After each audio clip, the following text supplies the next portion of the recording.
공의 회원으로 선하고 의로운 요셉이라 하는 사람이 있으니 그들의 결의와 행사에 찬성하지 아니한 자라. 사내들인 공회에 참석하지 않았다 그런 얘기예요. 그는 유대인의 동네 아리마대 사람이요 하나님의 나라를 기다리는 자라. 그가 빌라도에게 가서 예수의 시체를 달라 하여 이를 내려 세마포로 싸고 아직 사람을 장사한 일이 없는 바위에 판 무덤에 넣어두니 이날은 준비일이요 안식일이 거의 되었더라. 갈릴리에서 예수와 함께 온 여자들이 뒤를 따라 그 무덤과 그의 시체를 어떻게 두었는지를 보고 돌아가 향품과 향료를 준비하더라. 계명을 따라 안식일에 쉬더라. 안식 후 첫날 새벽에 이 여자들이 그 준비한 향품을 가지고 무덤에 가서 돌이 무덤에서 굴러 옮겨진 것을 보고 들어가니 주 예수의 시체가 보이지 아니하더라. 이로 인하여 근심할 때에 문득 찬란한 옷을 입은 두 사람이 곁에 섰는지라. 여자들이 두려워 얼굴을 땅에 대니 두 사람이 이르되 어찌하여 살아있는 자를 죽은 자 가운데서 찾느냐. 여기 계시지 않고 살아나셨느니라. 갈릴리에 계실 때에 너희에게 어떻게 말씀하셨는지를 기억하라. 이르시기를 인자가 죄인의 손에 넘겨져 십자가에 못 박히고 제3일에 다시 살아나야 하리라 하셨느니라 한데 그들이 예수의 말씀을 기억하고 무덤에서 돌아가 이 모든 것을 11 사도와 다른 모든 이에게 알리니 이 여자들은 막달라 마리아와 요한나와 야고보의 모친 마리아라.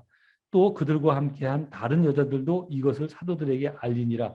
사도들은 그들의 말이 허탄한 뜻이 들려 믿지 아니하나 베드로는 일어나 무덤에 달려가서 구부려 들여다보니 세마포만 보이는지라. 그 된 일을 놀랍게 여기며 집으로 돌아가니라. 아멘. 예, 여러분 한 주 평안하셨죠? 우리는 계속해서 예수님의 십자가 사역을 살펴보고 있습니다. 특별히 지난 주일에는 예수님께서 십자가에서 돌아가셨을 때 나타난 기이한 현상들에 대해서 살펴보았죠. 그중 우리가 주목했던 사건은 성전에 지성소와 성소를 구분짓고 있었던 휘장이 그 한가운데가 위에서 아래로 찢어진 그런 일이었습니다. 그 일은 오늘을 사는 우리는 특별히 아닌 것처럼 그렇게 느껴질 수도 있지만 그 당시 유대인들에게는 천지가 개벽할 일이었다. 이렇게 말씀을 드렸죠. 왜냐하면 성전의 휘장은 그 당시에 인간이 들어갈 수 있는 장소와 하나님이 계신 곳을 구분지었던 그 장치가 휘장이라는 것이었거든요. 왜 그런 구분이 필요했느냐 하면 인간은 늘 죄와 죄의 소욕 안에 살고 있어서 거룩하신 하나님 앞에 서면 죄성을 가진 인간이 자동으로 소멸할 수밖에 없기 때문입니다. 하나님이 잔인해서 죽이는 게 아니에요. 왜냐하면 죄인된 인간이 하나님 앞에 섰을 때 거룩과 죄가 공존할 수는 없거든요. 어느 것 하나는 사라져야 되는데 죄성이 하나님의 거룩을 이길 수가 없어요. 이게 당연히 인간의 죄성이 소멸되게 돼 있거든요. 하나님의 거룩 앞에 섰을 때 자연적으로 죽을 수밖에 없다고 죄성을 가진 인간이 그것을 막기 위해서 휘장으로 갈라놓고 대신에 인간의 죄를 어떻게 용서받냐면 1년에 한 번 대제사장이 이스라엘 백성들의 죄를 대신해서 성결의식을 행하고 지성소 안으로 들어가서 하나님 앞에 죄 용서를 받아갖고 나왔잖아요. 그렇게 만들어 놓은 장치가 성전이라는 장치예요. 그 장치에 인간과 하나님 사이에 어쩔 수 없는 벽, 누가 만들어 놓은 게 아니에요. 어쩔 수 없이 생긴 그 벽을 인간을 보호하기 위해서 만들어 놓았던 것이 그 휘장이었죠. 성전의 휘장. 그런데 예수님께서 그 십자가 위에서 돌아가셨을 때 그 휘장이 가운데가 완전히 갈라져서 구분이 없어진 거예요. 이게 아무것도 아닌 것이 아니라 그 이후로 누구든지 하나님 앞에 나아갈 수 있게 된 거예요. 누구든지 하나님 앞에 나가서 하나님을 아버지라 부를 수 있고 찾을 수 있고 부를 수 있고 모든 것을 구할 수 있게 된 거라고요. 그 이스라엘 백성들한테는 굉장히 놀라운 일이 벌어진 거예요. 그 일이 어디에서 이루어졌나 하면 십자가 위에서 당신의 몸을 우리 앞에 죄 구속사역으로 내놓음으로써 그 일이 벌어진 거예요. 그래서 예수님께서 십자가에 돌아가시면서 뭐라고 말씀하시냐면 마지막으로 다 이루었다. 그 말씀하시잖아요. 그 다 이루었다는 말이 바로 그런 것입니다. 그러므로 성전의 휘장이 찢어진 사건은 예수님께서 십자가에서 이루신 것의 모든 것을 완벽하게 표현해 준 놀라운 사건이라고요. 또한 성전의 휘장이 갈라짐으로 그 시대 유대인이 누렸던 혜택은 그 시대 유대인에게만 해당되는 것이 아니라 십자가 이후 예수를 주라고 고백하는 모든 사람한테 다 해당이 돼요. 그래서 오늘날 우리가 그 은혜로 인해서 예수 그리스도 앞에 마음 놓고 나갈 수 있고 예수 그리스도를 주라고 표현할 수 있는 것입니다. 예수님은 그것을 위해 오셨고 그것을 위해서 십자가에 돌아가신 것입니다. 지난 주일 저는 그러므로 오늘을 사는 우리가 하나님을 마음대로 부를 수 있고 찾을 수 있고 손 내밀 수 있는 것은 그 자체로 기적이다. 우리가 쉽게 하는 것처럼 이루지만 그것이 기적이 일어나는 것이다. 그게 말씀드렸죠. 그리고 놀라운 축복이다. 그게 말씀드렸습니다. 그러므로 매일의 삶 속에서 그 축복과 기적을 누리며 살아야 한다. 그렇게 말씀을 드렸죠. 그 축복을 누리고 사는 것이 지혜로운 삶이에요. 우리는 지혜를 자꾸 엉뚱한 생각을 하는데 성경에서 말하는 지혜는 시간을 아낀다는 뜻이거든요. 근데 우리가 하나님의 그 자녀로서 삶을 시작하잖아요. 구원받고. 그러면 그때의 삶은 성도로서 세워져 가는 삶이라고 제가 말씀드렸잖아요. 그래서 구원은 이미와 아직 두 성질을 갖고 있다. 신분으로서는 하나님의 백성이 된 이미 구원을 받은 거지만 하나님의 백성답게 수준이 커가는 그 구원의 과정은 우리에게 남아있는 거다라고 말씀을 드렸잖아요. 과정이 남아있는데 그 과정에 불필요한 시간을 줄일 수 있어요. 지혜롭게 살면. 그 지혜가 뭐냐 하면 우리에게 주신 기적을 기적으로 누리고 사는 거예요. 늘 하나님 앞에 나가서 하나님을 부르찾고 그 하나님 앞에 도우심을 구하고 작은 일에서부터 큰 일까지. 그죠? 그렇게 살면 지혜로운 삶이란 말이에요. 불필요한 시간을 낭비하지 않는 삶이란 말이에요. 괜한 고생 다 하고 50, 60까지 살면서 그때까지 끊임없이 하나님을 그저 편하게 사는 하나님, 나를 도와주신 지니와 이 항아리 안에 지니 같은 하나님, 그런 정도로 믿고 살면 시간 낭비거든요. 하나님이 그렇게 아는 우리를 그래 그 정도도 괜찮다 이렇게 양보하지 않으신단 말이에요. 때로는 때리시고 때로는 돌아가게 만드시고 때로는 틀어서라도 그보다 더 큰 하나님 앞에서의 복을 우리에게 주시는데 그거 바라보지 않고 세상 복 바라보고 살아가는 사람들은 미련하게 사는 거죠. 반대로 하면 지혜롭지 못한 신앙의 삶을 사는 거라고요. 우리에게 주어진 기적, 내 아버지처럼 내 친구처럼 부를 수 있는 이 놀라운 기적, 이 축복을 매일 누리고 살아야 되지 않을까 그렇게 생각해 봅니다. 이어서 오늘 그 살펴볼 본문 내용은 그렇게 돌아가신 예수님께서 평소 말씀하셨던 대로 무덤에 장사된 지 사흘 만에 부활하신 그런 내용입니다. 부활하시고 나서 벌어진 여러 가지 환경의 장면입니다. 오늘 저희가 읽은 본문은 예수님께서 부활하셔서 거의 하루 정도만 계셨던 것처럼 이제 기록이 되어져 있는데 사실은 그렇지는 않습니다. 복음서 기록을 총괄적으로 이렇게 살펴보면 부활하시고 나서 한 40일 동안 이 땅에 계셨어요. 계시면서 거의 40일을 제자들한테 매번 나타나셨어요. 당신이 부활하신 주인 것을 제자들에게 설득하시고 깨닫게 하시고 알게 하셨다 하는 것을 우리가 볼 수 있습니다. 그러나 우리가 그런 모든 것을 다 살펴볼 수는 없죠. 오늘은 부활절도 아니고 그냥 누가복음 쭉 강의해 나가면서 특별히 기간에 이 부활의 장면이 지금 우리한테 그 순서가 되었기 때문에 다 살펴보지는 않고 이제 특정한 부분만 좀 살펴보도록 하겠습니다.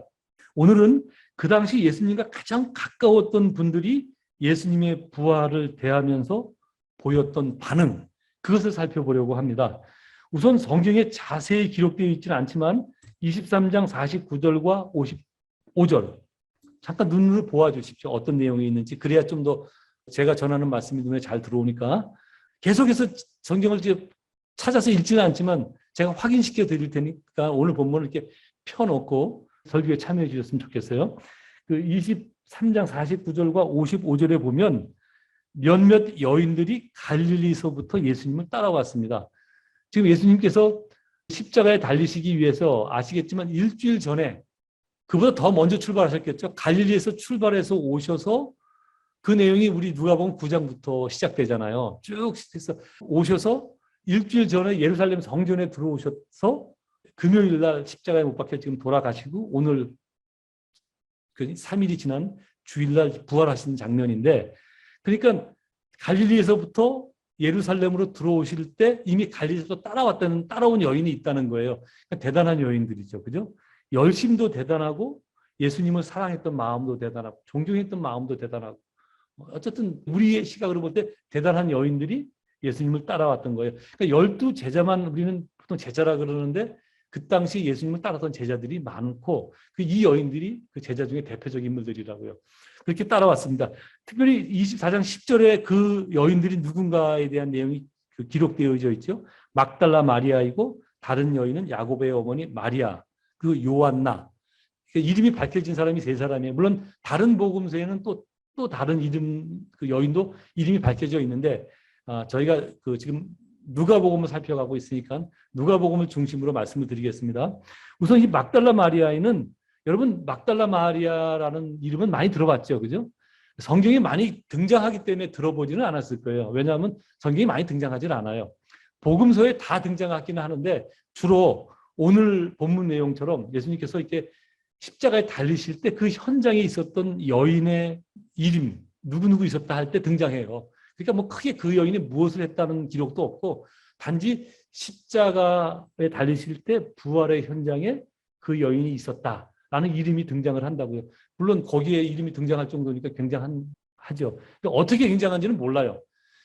유독 누가복음 8장에는 이 여인이 귀신이 들렸었는데 예수님이 그 귀신을 쫓아냈다는 내용이 8장에 등장을 해요. 여러분 다 이제 우리가 하도 오래전에 벌써 봐와서 잊어먹었겠지만 어쨌든 누가복음에 한 번 등장하고 나머지 복음서에는 그냥 그 이름만 이렇게 십자가 현장에 있었다 이렇게 등장을 합니다. 그리고 이 야고보의 어머니 마리아도 굉장히 열심히 있었던 것 같아요. 아시겠지만 이 야고보의 어머니 마리아의 아들이 누구죠? 제가 다 밝혀주고 물어본 건데 야고보의 어머니 마리아의 아들이 누구죠? 야고보잖아요. 그죠? 야고보만 있는 게 아니라 요한도 있어요. 야고보와 요한 두 제자의 어머니예요. 근데 아들만 예수님을 따라다녔던 게 아니에요. 그죠? 그 어머니도 열심히 쫓아다녔어요.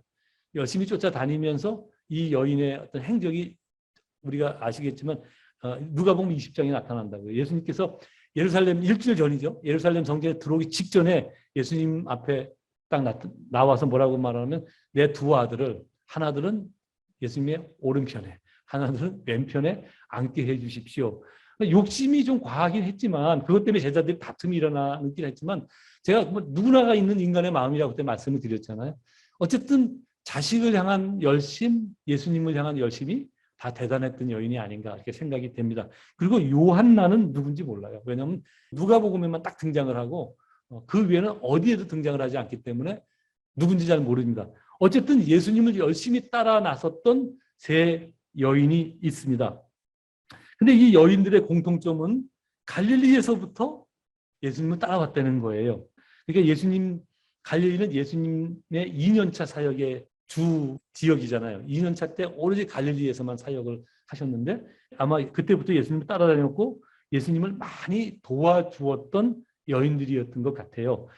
예수님도 다 똑같은 육체를 입었기 때문에 뭔가 필요함이 있었겠죠. 아시겠지만 그 예루살렘에 올 때 늘 머물렀던 장소도 마리아 마르다 그 자매의 집인데 거기서 주무시고 그들의 도움을 얻고 그랬잖아요. 그죠? 근데 어쨌든 갈릴리에 계실 때는 아마 이 여인들이 많이 도왔던 것이 아닌가 이렇게 생각이 되어집니다. 오늘 제가 살펴보려고 하는 장면은 바로 이분들이 예수님의 부활을 보고 유식한 말로 목도하고 보인 반응입니다. 오늘 본문 23장 50절에서 56절의 내용을 보면 예수님께서 십자가에서 운명하시자 그 당시 사내들인 공회 회원이었던 아리마대 사람 요셉이 빌라도에게 요구해서 예수님의 시체를 받아 자신 가족을 위해 만들어 놓은 돌로 판 무덤이 굉장히 비싼 무덤이거든요. 그래서 구약 성경 이사야에서 보면 예수님께서 부자의 묘에 함께 됐다 하는 말이 바로 이 말씀이라고요. 공의 회원이니까 그 당시 종교 지도자들이고 오늘날 말하면 최고 높은 거죠. 그죠? 유대를 다 좌지우지했던 그 70명 중에 한 명이었으니까 그 공의 회원이 부자고 부자가 자기 가족을 위해서 돌로 파서 만든 무덤을 갖고 있었는데 그 자기 가족 무덤에 뭐 빌라도한테 나가서 직위를 이용했겠죠. 달라고 그래서 예수님의 시체를 그 돌 무덤에 안치를 했습니다. 근데 이어지는 내용을 보면 그날이 준비일이고 안식일이 거의 되었다라고 기록되어져 있어요. 이 말을 이렇게 꼭 집어서 기록한 이유는 우리 다 알고 있잖아요. 금요일 날 돌아가셨는데 그 금요일은 토요일이 안식일이니까 안식일 전날이고 뻔히 설명하지 않아도 될 말을 이게 설명해 놓는 이유가 뭐냐 하면 그렇기 때문에 예수님의 시신을 그 당시 절차에 따라서 정상적으로 염이라고 그러죠. 염을 해서 무덤에 안치하지 못했다라는 말을 하고 있는 거예요. 그렇기 때문에 그 사실을 알고 있는 이 여인들이 안식일이 끝나자 곧바로 예수님의 시신에 발을 그 향품과 향료를 준비해서 무덤을 찾아가는 거예요. 왜냐하면 그때는 막 급박했잖아요. 예수님이 못 박혀 돌아가셨고, 그리고 그 예수님을 이렇게 시퍼런 눈으로 보고 적대시했던 세력들이 꽉 차 있었기 때문에 그들 앞에서 예수님의 시신을 염을해서 무덤에 안치할 수가 없었기 때문에 그냥 급한 대로 집어넣고 그 다음날 했으면 좋은데 그 다음날은 안식일 예비일이었고 안식일 예비일은 아무것도 안 해요. 오후부터는.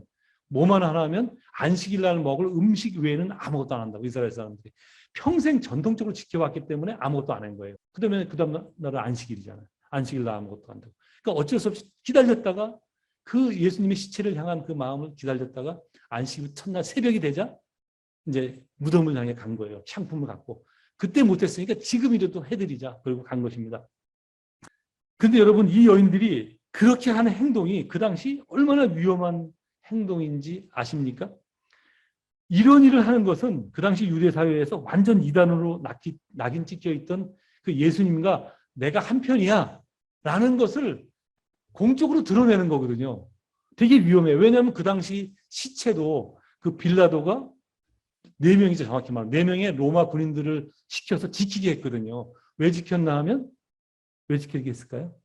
예수님의 제자들이 예수님의 사후 시체를 훔쳐다가 그 부활했다 이렇게 말할 소문 내고 다니까. 왜냐하면 예수님께서 이미 부활하실 거라는 말을 하셨거든요. 하셨기 때문에 빌라도 역시 겁이 났어요. 그래서 로마 군인들을 보내서 무덤을 지키게 했던 거예요.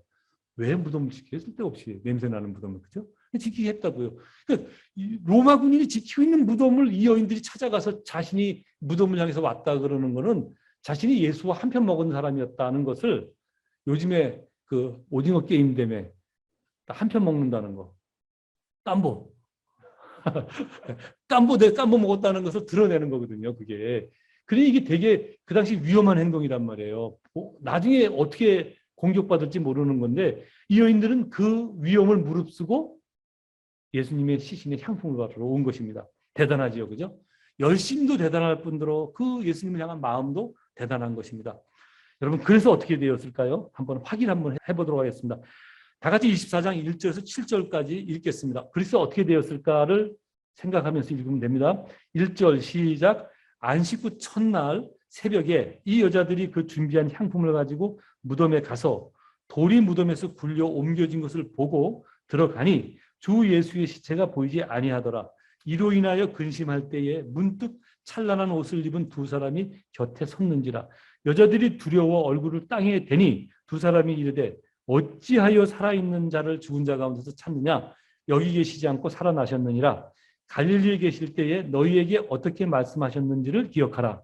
이르기를 인자가 죄인의 손에 넘겨져 십자가에 못 박히고 제3일에 다시 살아나야 하리라 하셨느니라.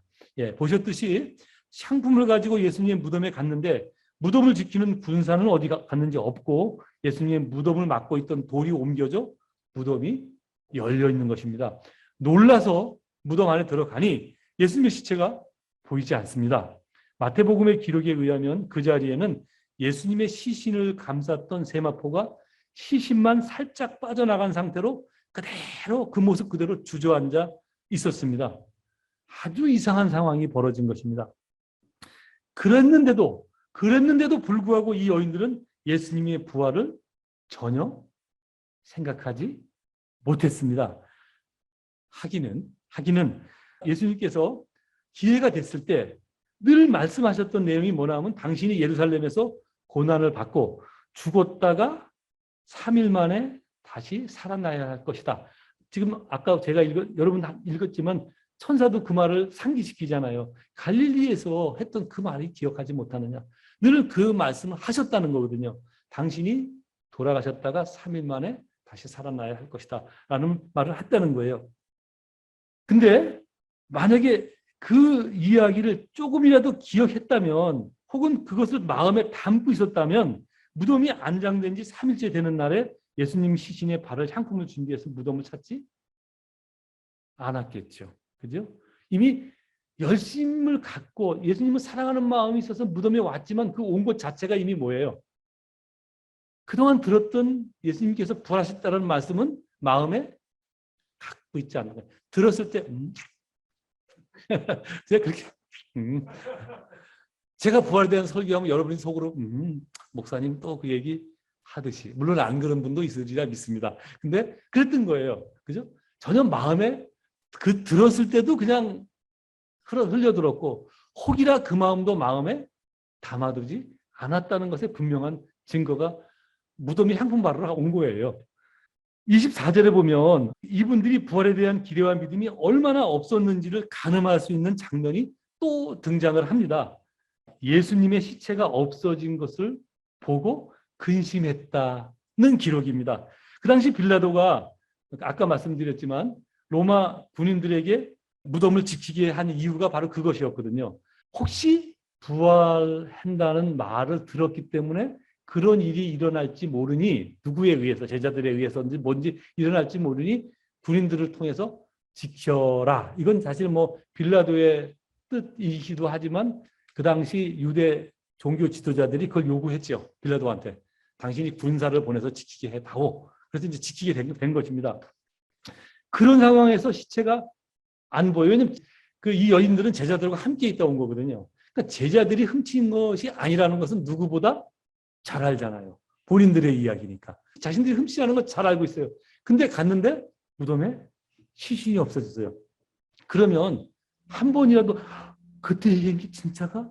예수님 부활을 이렇게 생각해 볼 수도 있었으련만 그들 생각은 오직 큰일 났네. 시체가 없어졌네. 걱정뿐이었어요. 그죠? 얼마나 예수님께서 말씀하신 부활에 대해서 관심이 없었는지를 잘 알 수 있죠. 그래서 24장 6절에 보면 그 자리에 있던 천사가 이 여인들을 안타깝게 생각해서 그런 말을 한 거라고요. 어찌하여 산자를 죽은 자 와서 찾느냐. 예수님께서 갈릴리에 계실 때 너희에게 한 말씀을 좀 기억해 봐라. 그가 이러지 않았느냐. 내가 죄인의 손에 넘겨서 십자가에 못 박히고 제 3일에 다시 살아나야 할 것이다. 라는 말씀을 하지 않았느냐. 가로 열고 이 밥통들아.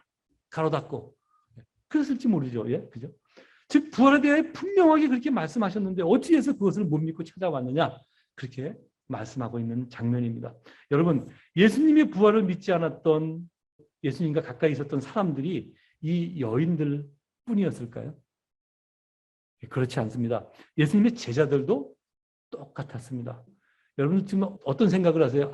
참, 이 한심한 것들. 아니, 어느 날 여러분 스스로의 마음을 봐야 돼요. 야, 내가 그랬구나 하는 것을 느껴야 되는 거예요, 사실은. 그러라고 말씀 기록해 놓은 거거든요. 예수님의 제자들도 똑같았습니다. 오늘 본문 24장 9절에서 12절까지 오늘 본문 내용의 기록이죠.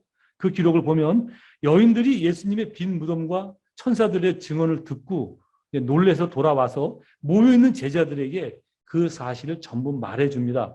그런데 24장 11절을 좀 모아주십시오. 24장 11절에 보면 그 여인들의 말을 들은 제자들이 여인들의 말이 허탕한 뜻이 들려 믿지 않았다라고 기록되어 있지요. 그죠? 보셨죠? 여기서 허탕하다는 말의 그 원어적 뜻은 환상을 본 것으로 들었다는 의미예요. 그러니까 예수님의 시체가 없어진 것을 이제 확인했고 천사가 나타나 예수님의 부활을 알려주었다. 그렇게 전에도 제자들의 생각은 저 여인들이 드디어 이제 예수님을 사랑하다 못해 맛이 갔구나. 뭔가 헛것을 봤구나. 그렇게 생각했다는 것입니다. 그러니까 제자들 역시 예수님께서 부활하셨다는 생각을 전혀 하지 않았다는 것을 우리가 확인할 수 있습니다. 생전에 그렇게 자주 말씀하셨는데 제가 말씀드렸잖아요. 3년차 됐을 때부터는 계속해서 말씀했다고. 기록된 것이 4번인데 4번만 말씀했겠냐 제가 그 말씀 드리잖아요. 예수님께서 말씀하시는 것이 성경의 기록이 전부이면 예수님 딱 1시간만 하고 그 외에는 무슨 일 하셨을까요? 먹고 노셨을까요? 아니요. 계속 다니시면서 같은 말을 한 거예요. 반복해서. 그러니까 이들이 이 복음서의 기자들이 그것을 기억하고 있다가 기록을 해놓은 거라고요. 그 당시 무슨 뭐 녹음기가 있었겠어요? 뭐가 있겠어요? 3년 내내 그 말씀하고 다니면서 계속 그 사역을 하셨기 때문에 이것을 기억하고 있다 기록한 것이거든요. 그러므로 여러 번 말씀하셨어요. 갈릴리에서 그 말씀을 하던 것을 기억 못하느냐 하는 것은 그 여인들 앞에서만 한 얘기가 아니에요. 제자들 앞에서 한 얘기라고. 살펴본 대로 오늘 본문에 등장하는 여인들과 제자들은 예수님과 가장 가까이 있어서 예수님의 말씀을 계속 들었고 또 예수님께서 그 부활하실 거라는 것에 대한 사인을 아주 공식적으로 몇 번을 들은 사람들입니다. 그런데도 불구하고 예수님의 부활을 믿지 않았다는 것을 우리가 확인했죠. 제가 질문을 한번 드려보겠습니다. 이들은 왜 믿지 못했을까요? 그 생각을 해보셔야죠. 그죠? 그냥 읽으면서 아 성경이구나. 그러고 읽으면 안 돼요. 예수님의 제자들과 여인들이 그랬어요. 부활하실 거다. 아 그래. 분명히 이상하잖아요. 죽은 자가 어떻게 살아나? 질문이라도 한번 해봤어야죠. 그죠? 여러분들처럼 아 그래? 그래 들으면 안 돼요. 그죠? 왜 믿지 못했을까요? 이분들은. 아마 이들 생전에 뭐 우리가 믿지 못하는 이유와 대동소이합니다. 똑같은 인간의 DNA를 갖고 있으니까 그죠? 예. 그 이유는 뭐냐면 이들 생전에 부활에 대하여 들어본 적이 없지요. 그죠? 그리고 그것을 경험했던 사람을 본 적도 없습니다. 또한 뿐만 아니라 죽은 자의 부활이 인간의 논리와 이성에 맞지 않아요. 오늘날만 이성이 발달한 게 아니에요. 오늘날 모든 철학의 기초는 이 당시 최고로 꽃이 피었던 시대예요. 논리학, 철학 다 이때 꽃이 피었어요. 논리와 이성으로 논리의 이성이 생각할 때 맞지 않잖아요. 죽은 자의 부활이. 그래서 어느 정도는 이들의 불신앙이 이해가 돼요. 우리와 같은 성정을 가졌으니까. 이해됩니까? 안 됩니까? 아직도 이 사람들을 욕할 자신 있는 사람이 있어요? 저는 못하겠어요. 이해가 돼요. 예. 저도 그랬으니까. 네. 거기까지는 이해되는데 빈 무덤을 직접 확인하고 천사의 증언을 듣고도 믿지 않은 이유는 뭘까요? 그건 좀 한 달은 더 나갔어요. 그죠? 그동안 예수님 생전에 따라다니면서 안 믿었고 그냥 한 귀로 듣고 한 귀로 흘렀던 것은 그냥 이해가 다 해줄 수 있어요. 그죠? 그나마 넘어가 줄 수 있어요. 근데 이 여인들의 경우 자기 눈으로 확인했잖아요. 예수님의 세마포가 육지만 그대로 빠져나가고 옷 입은 채 그대로 주저앉아 있는 그 이상한 환경을 눈으로 봤잖아요. 그리고 천사가 말해줬잖아요. 그럼에도 믿지 않아. 그 제자들은 어땠을까요? 제자들은. 여러분 분명히 눈으로 보고 본 사람들이 전해줬는데도 불구하고 제자들이 저거 헛것 본 거 얘기하는 거야? 이 제자들도 이랬거든요. 도대체 왜 이 정도 수준이 됐을까요? 아니 생전에 들은 거야 뭐 그렇다 치고 근데 돌아가시고 나서 정말 그 들었던 얘기가 사실임이 여러 경로를 통해서 밝혀지고 있는데도 불구하고 안 믿어요. 여인들도 제자들도. 왜 그랬을까요? 왜? 그 이유는 아마도 예? 예수님이 부활하심이 분명 엄청난 사건임에도 불구하고 그 엄청난 일이 아무 사건도 없듯이 일어났고 예수님의 부활로 세상에 아무것도 달라진 것이 없기 때문입니다. 아마도라고 제가 표현한 건 그렇게 정확하게 성경이 표현하고 있지 않기 때문이에요. 근데 저의 뇌피셜이 아니에요. 제 나름대로의 생각이 아니라 성경이 그것을 밝혀주고 있습니다. 24장 13절 이후에 보면 오늘 본문을 좀 벗어나는데 제가 35절까지 내용을 살핀다고 했잖아요. 이후에 보면 아마 신앙생활 좀 하신 분들은 다 이 내용을 들어봤을 거예요. 일명 엠마오 마을로 가는 두 제자의 이야기예요. 찬양도 있잖아요. 엠마오 마을로 가는 두 제자. 이제 그 두 제자한테 부활하신 예수님이 찾아오신 내용이거든요. 그 장면인데 이 엠마오로 두 제자가 지금 왜 떠나고 있나 하면 이게 언제 떠난 거냐면 이 여인들이 찾아와서 자기가 지금 이상한 걸 봤다. 예수님의 시신이 없어졌고 입었던 그 시체를 쌓았던 세마포가 그대로 주저앉아 있고 천사들이 나타나서 이런 말을 해줬다. 그런 말을 듣고도 지금 떠나고 있는 거예요. 어디를 향해서 뭐 갈릴리 향해서 가겠죠, 그죠? 엠마오 마을은 이제 그 예루살렘의 북쪽에 있는 한 4km 떨어진 곳에 4km? 어쨌든 거기 엠마오 마을이 있는데 거기를 통과해서 가야 되는 거거든요. 그러니까 지금 자기들 동네로 걸음아 날 살려라. 아 이제 끝났다. 그리고 이제 도망가고 있는 중이에요. 그 얘기를 다 듣고 저 헛소리 한다. 그리고 도망가고 있는 중이에요. 그들한테 예수님이 나타나셨습니다. 근데 나타나서 예수님께서 말을 거는데 당연히 못 알아보지요. 뭐 살아 계실 거라는 생각을 요만큼도 하지 않고 지금 하는 행동이 도망가고 있는 거잖아요. 그죠? 그러니까 말을 거는데도 듣지도 않고 뭐라고 그러면 어디를 가냐 무슨 대화하니까 야 지금 당신 3일 전에 예루살렘에서 벌어졌던 일을 기억하지 못해? 놀라운 이상한 일이 벌어졌댔어. 그러면서 그 되어진 일에 대해서 설명하는 내용이 나와요. 어디 나오냐면 24장 21절입니다. 뭐라고 설명하냐면 우리는 이 사람이 이스라엘을 속량할 자라고 바랐노라. 이게 무슨 뜻이에요? 바랬는데 아무것도 한 것이 없이 그냥 죽었어. 그 얘기잖아요. 그죠? 이 사람이, 제가 그랬잖아요. 제자들이나 그 시대 유대인들이 가졌던 마음이라고. 그래서 가룟 유다도 실망한 이유가 바로 그 부분이라고. 왜냐하면 그 부분에서 가장 큰 실망을 했을 사람이 가룟 유다거든요. 왜냐하면 열심당원이었으니까. 예수님이 그 크신 능력으로 로마군을 무찌르고 이스라엘을 그 손에서 건져낼 거라. 이런 생각을 했는데 바랬노라. 그런데 아무것도 못하고 뭐예요? 아무 소리 못하고 십자가에서 죽었기 때문에 그런 얘기예요. 그리고 뭐라고 무슨 얘기까지 하냐면 그리고 살아나셨다라는 얘기도 여인들이 전해주었다는까지 말까지 해요. 읽어보세요. 여인들이 나타나서 예수가 부활했다는 내용까지 했다는 거예요. 근데 왜 안 믿었어요? 똑같은 생각이에요. 그렇게 아무 일도 못하고 죽었으면 그러면 부활했으면 그때는 놀랍게 뭔가를 했어야 되잖아. 부활하자마자 뭐 빌라도가 확 죽든가 벼락 맞아서 뭐 그죠? 로마의 황제가 죽든가 무슨 뭐 별난이 뭔가 이상한 뭐가 조짐이 있으면 이제야 때가 됐구나. 예수님께서 능력을 진짜구나라고 했는데 아무 일도 벌어지지 않고 가서 예수님이 부활하셨대. 그래서 무슨 일이 벌어졌는데 몰라. 예. 그잖아요. 지금 상황이 그게 된 거예요.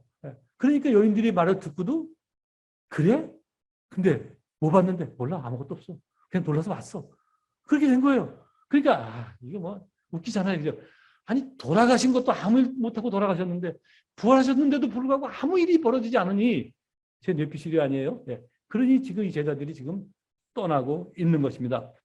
이 말에 제자들이 예수님께 무엇을 기대하고 있었는지가 잘 드러납니다. 제자들은 예수님께서 큰 능력으로 이스라엘을 로마의 손에서 구원해 주길 기대하고 있었습니다. 그런데 아무 일도 하지 못하고 십자가에서 죽었고 천사가 나타나 부활했다고 말했지만 역시 그런 일은 일어나지 않았던 것입니다. 즉 예수님의 부활로 갑자기 로마 군대가 하루아침에 이 땅에서 없어지지 않았고 어떤 천지개벽하는 일이 일어났다면 그나마 좀 믿겠는데 그런 일도 일어나지 않았던 것입니다.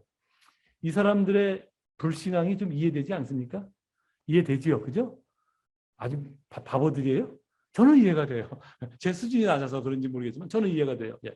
어쩌면 오늘날 사람들도 예수님의 부활을 믿지 않는 이유가 그것이 아닌가 생각합니다. 즉 죽은 자의 부활이 논리와 과학과 이성에 맞지 않아서 믿어지지 않는 것도 있지만 예수님이 부활하셨다고 해서 그것 때문에 세상이 전혀 바뀌지 않았기 때문에 그래요. 여러분 예수님이 부활하셔서 세상이 뭐가 바뀌었어요? 그것 때문에 무슨 천지개벽할 일이 일어났나요? 여러분의 신앙에? 여러분의 삶에? 아무것도 일어난 게 없어요. 예. 그러니까 부활하셨으니까 이것도 뭐 기독교 신앙의 일부겠지. 그 정도로 받아들이고 있는 거예요. 예. 그 정도로. 여기서 그렇기 때문에 우리가 의문을 가져야 될 게 하나 있어요. 그렇다면 왜 예수님은 굳이 부활을 하셨을까요? 아무것도 안 하셨으면서. 아니 같이 다녔던 제자들도 그렇게 따랐던 여인들도 하나같이 믿지 않고 불신앙을 했는데 그리고 어떻게 보면 예수님부터 굴욕이잖아요. 그렇게 불신앙을 했는데 왜 예수님은 굳이 부활을 하셨을까요? 오늘날까지 많은 사람들이 그러잖아요. 아직도 그걸 믿어? 부활 얘기만 하면 아직도 그걸 믿어? 그래요 세상 사람들이. 그럼 여러분들은 그냥 갑자기 찌그러져 갖고 아무 말도 못하고 그래 나는 믿는데 차마 말은 못하겠어. 속으로 그러잖아요. 그죠? 그런 부활을 왜 하셨냐고요. 왜 하셨을까요? 부활을. 그 질문에 대한 답이 오늘 본문에도 기록되어져 있습니다. 24장 7절에 보면 7절 좀 보아주십시오. 빈 무덤을 목격하고 근심하는 여인들에게 천사가 나타나서 이렇게 말을 합니다. 아까 읽은 이야기인데요. 인자가 죄인의 손에 넘겨져 십자가에 못 박히고 제3일에 다시 살아나야 하리라 하신 것을 기억하지 못하느냐. 지금 무슨 얘기냐면 그렇게 지금 예수님께서 십자가에 못 박히시고 다시 살아나시는 이 일이 그냥 되어진 것이 아니라 어떤 계획에 의해서 되어진 것이다 라는 뜻이에요. 그죠? 어느 정도 여러분 국어 공부 다 하셨으니까 맥락을 이해할 수 있죠. 이게 그냥 되어진 게 아니라 지금 어느 계획에서 진행되고 있기 때문에 이미 말을 했고 그 말한 것도 되어지고 있지 않느냐는 뜻이에요. 그죠? 그렇다면 그 계획이 뭘까요? 그 계획. 우리가 좀 따져봐야 되잖아요. 따져봐서 확인해야 되잖아요. 그 계획은 뭐냐 이거죠. 그 질문에 대한 답도 오늘 본문에 나타나 있습니다. 예수님의 부활 소식을 듣고도 믿지 못하고 예루살렘을 벗어나 엠마오 마을로 가는 두 제자에게 예수님께서 동행하면서 그 부분에 대해서 설명을 합니다. 24장 25절과 26절 말씀입니다. 25절, 26절 뭐라고 말씀을 하면 미련하고 선지자들이 말한 모든 것을 마음에 더디 믿는 자들이요. 그리스도가 이런 고난을 받고 자기의 영광에 들어가야 할 것이 아니냐. 이 말씀을 해요. 그러니까 당신이 그리스도라고 얘기하지 않고 왜 지금 그 얘기를 하냐면 구약 성경에 이미 선지자들이 말한 모든 것, 선지자들이 말한 모든 것이 뭐예요? 어떤 내용이에요? 구약 내용이잖아요. 그죠? 거기에 말한 것을 마음에 더디 믿는 자들이요. 그리스도가 이런 고난을 받고 자기의 영광에 들어가야 할 것이 아니냐. 그렇게 지금 말씀을 합니다. 즉 예수님께서 그게 아니라 여러분 제가 한 군데 더 볼게요. 27절 보세요. 이에 모세와 모든 선지자의 글로 시작하여 모든 성경에 쓴 바 자기에 관한 것을 자세히 설명하시니라. 그러니까 구약 성경이 다 누구에 대한 기록이나 하면 사실은 오실 예수에 대한 기록이거든요. 조금 더 설명을 하면 왜 예수가 오셔야만 하는가에 대한 내용이 다 구약 성경의 내용이에요. 그러니까 그 선지자의 얘기 모세 오경 선지자 하면 구약 성경의 대부분의 내용이잖아요. 그 외에 모든 기록들이 다 오실 메시아에 대한 내용이고 그가 왜 오셔서 무슨 일을 하셔야 되는 것에 대한 이야기인데 유대인들이 다 알고 있잖아요. 그것을 더디 믿는 자요. 인자가 이게 뭐라고요? 그리스도가 이런 고난을 받고 자기 영광에 들어가야 할 것이 아니냐. 여러분 그 구약의 모든 내용이 예수가 오셔서 어떤 고난을 받고 그로 인해서 십자가 사역이 이루어질 것에 대한 내용이에요. 그 내용을 잘 함축하고 있는 내용이 이사야서 53장이잖아요. 그가 찔림은 우리의 죄악 때문이고 그가 채찍에 맞으면 우리가 나음을 입고 그가 성경이 잘 안 나오는데 그렇게 얘기하잖아요. 그리고 누가 그가 받은 고난이 내 죄 때문이라고 생각하겠느냐. 이런 말까지 이사야 53장이 예수님의 십자가 사역이 결론이 무엇인가에 대해서 분명하게 이야기해 주고 있잖아요. 그런데 즉 그리스도가 이런 고난을 받고 자기 영광에 들어가야 할 것이 아니냐는 말은 예수님께서 십자가 고난을 통해서 결국 이르게 될 일이 구속사역이다라는 거예요. 왜냐하면 구약의 모든 내용이 하나님께서 이루실 구속사역에 대한 이야기거든요. 예수를 통해서 이미 다 얘기하지 않았나요? 여러분 잘 아시겠지만 시편 22편만 해도 그 오실 메시아가 손에 못 박힐 것, 가시관이 쓰여질 것, 옷이 제비 뽑아 나눠 가질 것, 그들이 야 네가 하나님의 아들이면 내려와봐 하고 놀릴 것, 그런 모든 것이 얼마나 정확하게 다 기록이 되어져 있냐고요. 호세아서에 보면 그가 나귀를 타고 예루살렘에 들어가실 것, 베들레헴에 태어나실 것, 모든 것이 다 기록되어져 있잖아요. 그 모든 것을 알기 때문에 그들이 누굴 기다리고 있어요? 메시아를 기다리고 있잖아요. 메시아를. 예. 그 메시아가 와서 고난받을 거 다 알고 있지 않느냐. 그것 때문에 구원받을 것 알고 있지 않느냐. 지금 이 말씀을 하시는 거예요.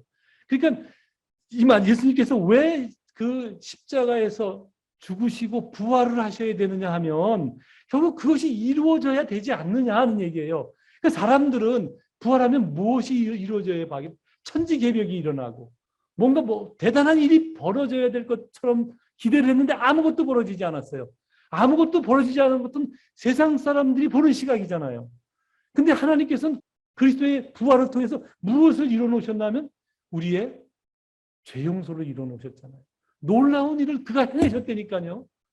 그런데도 불구하고 사람들은 부활을 믿지 않는 이유가 바로 그거예요. 아무것도 되어진 게 없는데 논리에 맞지 않는데 논리에 맞는다면 하나님이신 그가 왜 인간의 몸을 입고 와서 우리 죄 때문에 그가 돌아가셨느냐고요.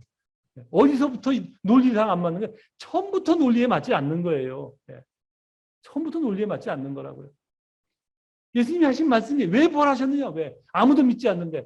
아무도 믿지 않아도 그건 많이 예수 그리스도가 아니면 우리를 죄에서 구원해 줄 사람이 없어요. 대신해 줄 사람이 없어요. 왜냐하면 사람은 누구나 다 죄인이잖아요. 죄와 죄의 속성을 갖고 태어난다고 누구나 다. 그럼 죄인이 죄인을 어떻게 용서해서 대신 십자가를 지느냐 말이에요. 그러니까 그것을 대신 질 수 있는 사람은 누구밖에 없어요? 하나님이신 예수밖에 없단 말이에요. 그래서 예수가 우리 죄로 돌아가셨는데 돌아가신 것으로 끝나면 안 되잖아요. 죄로 인해서 죽을 수밖에 없는 우리가 예수로 인해서 살 수 있다는 어떤 증거를 드러내 보여줘야 되는데 그러기 위해 예수 그리스도가 십자가 위에서 죽으셨다가 3일 만에 부활하신 거예요. 그래서 부활하신 것이라니까요. 제 얘기가 아니에요. 성경이 분명히 기록하고 있다고요. 고린도전서 15장 12절 14절부터 보면 제가 읽을게요. 여러분이 듣기만 하세요. 분명히 이렇게 설명한다고요. 그리스도께서 만일 다시 살아나지 못하셨으면 우리가 전파하는 것도 헛것이요. 또 너희 믿음도 헛것이며 또 우리가 하나님의 거짓 증인으로 발견되리니 우리가 하나님이 그리스도를 다시 살리셨다고 증언하였습니다. 만일 죽은 자가 다시 살아나는 일이 없으면 하나님이 그리스도를 다시 살리지 아니하셨으리라. 만일 죽은 자가 다시 살아나는 일이 없으면 하나님이 그리스도를 다시 살리지 아니하셨으리라. 역으로 말하면 우리를 다시 살리기 위해서 그리스도를 부활시키셨다는 거예요. 아무도 믿지 않는데 왜 그리스도께서 부활하셨느냐? 우리가 죄로 인해서 죽을 우리가 살아날 수 있다는 것을 하나님 앞에 산 영혼이 될 수 있다는 것을 나타내 보이기 위해서 그를 죽은 자의 첫 열매가 되게 하셨다는 것입니다. 바로 그것이 예수님께서 부활하셔야 하는 이유인 것입니다. 그리고 그 이유는 여전히 불신앙을 가지고 있는 우리에게도 오늘날 똑같이 적용되지요. 누가복음은 부활하신 예수님이 제자들에게 나타나셔서 당신의 부활의 의미를 설명하시는 내용이 마치 하루 정도 안에 되어진 것 같지만 제가 40일 정도 되어졌다고 말씀드렸죠. 40일 정도 나타나고 또 나타나서 오히려 다 찾아가셨어요. 그냥 나타난 게 아니라 도망간 제자들을 찾아서 어디까지 찾아가요? 베세다 마을까지 가잖아요. 거기까지 찾아가셔서 예수님을 3번 부인했던 베드로에게 나타나고 나는 고기나 잡으러 가겠다 하는 제자들이 또 나가서 그물을 가서 던져라 얘기하시고 끊임없이 나타나셔서 설득을 하시고 그렇게 설득할 거면 그렇게 구질구질하게 자꾸 부활을 입증할 거면 뭐하러 나타나셔서 그렇게 하면 안 믿거든요. 오늘날도 그러고 계신다는 사실을 아셔야 돼요. 오늘날도 부활을 마음에 더디 믿는 미련한 우리들에게 나타나셔서 어쩌면 오늘 이 본문 말씀도 그 주님의 열심의 한 장면일 수 있어요. 더디 믿는 우리에게 나타나서 그게 아니다. 네가 생각했던 그런 것 때문에 부활하신 게 아니다. 너를 죄에서 구원하고 하나님 앞에 산 영혼이 되기 위해서 부활하신 것이다. 그건 믿음의 영역이지 확인의 영역이 아니라고요. 확인의 영역으로 생각했기 때문에 확인하기도 안 믿은 거예요. 이성의 영역이 아니니까 안 믿는 거예요. 그런 거라면 굳이 오실 필요가 없죠. 그렇지 않은 영역이기 때문에 주님이 오셔갖고 당신의 부활을 마치 구질구질한 모습처럼 믿어도 안 믿는데 또 찾아가서 또 말하고 그러는 거예요. 이 엠마로 가는 두 제자에게도 주님이 나타나서 계속 말씀하자 그때야 나중에 집에 가서 읽어보세요. 그때야 비로소 그들의 눈이 열려져서 예수인 것을 알아봤다는 거예요. 그리고 한 일이 뭐죠? 도망가던 발걸음을 돌려 다시 예루살렘 성전으로 돌아갑니다. 거기 가면 죽어요. 죽는 거 다 알아요. 알지만 들어가서 거기서 모여서 흩어지지 않고 모여서 그들이 예수를 주라 고백한 사람들이 모여서 교회를 세우잖아요. 교회를 세우죠. 예수가 눈에 보이니까 삶의 목표가 달라진 거거든요. 삶의 목적이 달라진 것이거든요. 하루아침에 되어지는 일은 아니에요. 그러나 부활하신 주님은 끊임없이 우리의 귀에, 우리의 마음에, 우리의 이성에 등장하셔서 예수가 누구인지, 그죠? 그의 부활이 무슨 역할을 했는지를 우리에게 깨닫게 하신다는 사실을 아셔야 돼요. 오늘 이 말씀 가슴 깊게 받아들이십시오. 뭐라고 말씀하시죠? 미련하고 선지자들이 말한 모든 것을 마음에 더디 믿는 자요. 그리스도가 이런 고난을 받고 자기 영광에 들어가야 할 것이 아니냐. 그 일이 없으면 오늘날 우리가 하나님을 아버지라 부를 수 없다는 사실을 아셔야 돼요.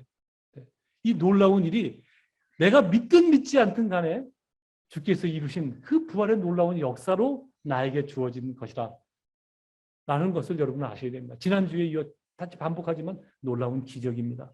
이 기적은 우리에게 주어진 축복이라니까요. 그냥 성경에 기록된 어떤 놀라운 일이 아니라 아주 현실감 있게 현실성 있게 오늘날 나에게 주어진 기적이라는 사실을 축복이라는 사실을 깨닫고 오늘 매일의 삶 속에서 그 앞에 나가서 기도하고 구하고 매일 작은 것부터 큰 것까지 하나님 앞에 나가서 매달리니까 매일 아침 예배 하라는 얘기가 아니라 그냥 눈 뜨면서 하나님 나 오늘 무슨 일을 하셔야 되는데 도와주십시오. 하나님의 백성답게 말하고 하나님 백성답게 무언가를 결정할 수 있도록 나를 붙들어 주시옵소서. 이보다 큰 축복이 어딨냐고요. 천지를 지으신 하나님이 그 기도에 내 신음에도 응답하신다고 그랬어요. 그 기도에 응답 안 하시겠냐고요. 꼭 우리는 귀로 들어야만 자꾸 귀로 듣는 기적이 일어나야만 그걸 기적이라고 생각하는데 그렇지 않거든요. 내 삶에 개입하셔서 나로 옳은 길을 가게 하시고 옳은 판단하게 하시고 물론 그 과정은 내가 힘들 수도 있어요. 고난의 길일 수도 있고 훈련의 길일 수도 있고 대부분 그런 길을 가지만 하나님께서 내 손을 붙드시고 바른 걸음걸음을 가게 하시니 이거보다 큰 축복이 어디 있느냐고요. 그죠? 예수님도 안타까워서 그 도망가는 제자들에게 나타나서 그 말씀하신 거예요. 그 일에도 계속해서 나타나셨어요. 계속해서. 오늘날까지도 그 일을 주님께서 하고 계신다는 사실을 기억하면서 오늘 마음을 문을 열고 늘 나와 함께 하시고 나에게 오셔서 부활하신 주님의 그 음성을 들려주시고 당신의 주되심을 깨닫게 하시는 그 깨달음 앞에서 늘 머리 숙여서 그와 동행하는 삶을 사는 저와 여러분 되어지기를 간절히 권면드립니다. 아멘. 기도하겠습니다.